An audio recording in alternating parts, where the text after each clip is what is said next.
আমি একদম অসহায়, আমার পৃথিবীতে কেউই নাই। ওনার একটা সময় ইনকাম ছিল, এখন ইনকাম নাই। এই জন্য যে ওনারে যে এমন ফালায় থুয়ে যাইব, এখন ওরা চিন্তা করছে যে উনি অসুস্থ, ওনারে নিতে গেলে অত ঝামেলা। যে জায়গায় ছিল ওই জায়গাতে এই জায়গায় ভালো থাকতে পারবো।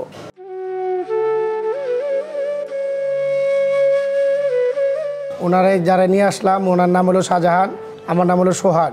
আমরা সদরঘাটে থাকি। তো ওনার সাথে আগে বিগত 15-16 বছর যাবত আমাদের সাথে পরিচয়। তো একসাথে আমরা ফুটপাতে ব্যবসা করতাম। উনি হলো ফল বিক্রি করতো, আমি হলো অন্য ব্যবসা করতাম।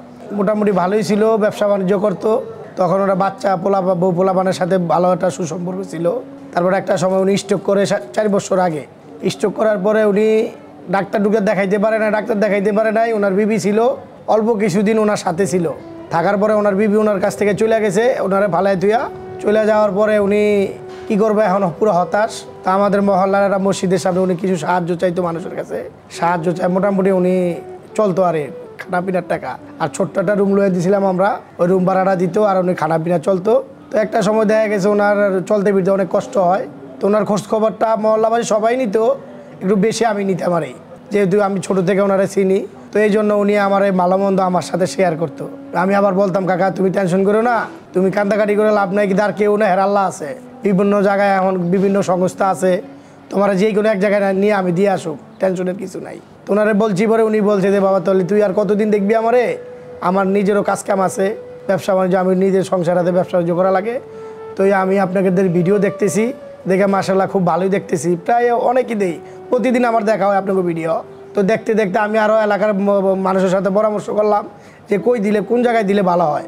তো আমি নিজে চিন্তা করলাম আপনাকে এইখানে ভালো, যেহেতু আপনাকে ভিডিওটা দেখতেছি আমি লম্বা দিন ধরে। তো এলাকার আমার ভাই বেড়াদার যারা আছে মুরব্বী, ওরা বলছে যে ঠিক আছে ওই জায়গায় নিয়ে দিয়ে আসো। তো এই জন্য প্ল্যানিং করছি আজকে, যে ওনারা অনেক দিন ধরে করতেছি, আজ যেমন না কাল যেমন, আমিও কাজ কাম করে পারতেছি না, সময় পাই না। তো আজকে ওনারে আপনাকে ওইদিকে নিয়ে আসা। আর আমাদের বাসাটা হইলো সদরঘাট, ভিক্টোরিয়া পার্ক, পাতলাখান লেন। উনি একই জায়গায়, হ্যাঁ একই জায়গায়, অনেক বছর যাবত, প্রায় 15-20 বছর যাবত উনি ওই এলাকায়। আমি একদম অসহায়, আমার পৃথিবীতে কেউই নাই। এই বিষয় মতামত আমাদের এটাই, যে ছেলে সন্তানের আখেরাতের ভয় আছে, যে আমার মা বাবা ছাড়া আমি দুনিয়াতে আসতে পারতাম না। যে আমার মা বাবা 10 মাস 10 দিন গর্ভে ধারণ করছে, মাই হোক আর বাবাই হোক, ওনার একটা সময় ইনকাম ছিল, এখন ইনকাম নাই। এই জন্য যে ওনারে যে এমন ফালায় থুয়ে যাইব, আমার তো এটা ইসলামিক দৃষ্টিতে আমার কাছে এটা খুব কষ্ট মনে হইতেছে।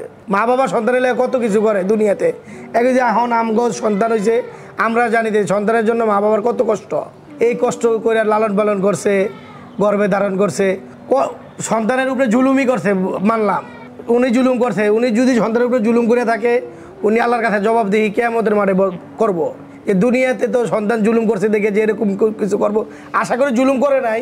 মূল হলো ওনার ইনকাম নাই, এই জন্য সন্তানের হয় সংসার আছে, উনি থাকে ঢাকা, সন্তানরা থাকে গ্রামে।